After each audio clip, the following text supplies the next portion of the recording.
24. Sinagip ng mga otoridad ng isang magama sa Santiago, lalawigan ng Isabela. Nawalan sila ng malay sa loob ng isang balon. Nalaso ng mga biktima nang makalanghap sila ng usok mula sa makinang ginagamit sa paghigop ng tubig. Si Lia Manyalak del Castillo, naka-alerto 24.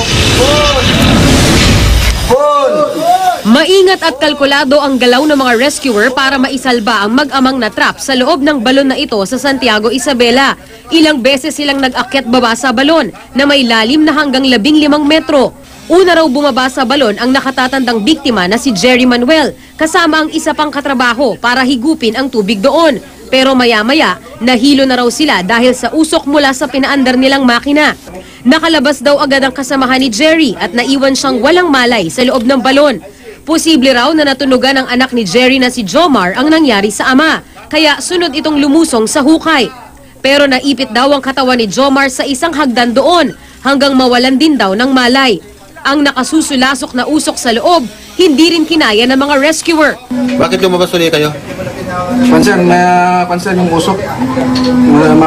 Baka masuffocate tayo siya. Pero sa huli nilang pagbaba sa balon, na-recover na si Jomar. Humihinga pa raw ito at agad isinugod sa ospital. Pero ang kanyang ama, bangkay nang makuha matapos ang 5 oras. Ang may-ari naman ng balon, tumanggi munang magbigay ng pahayag. Ine-imbestigahan na siya at posibleng maharap sa kaso. Lia Manyalak del Castillo, naka-alerto, 24.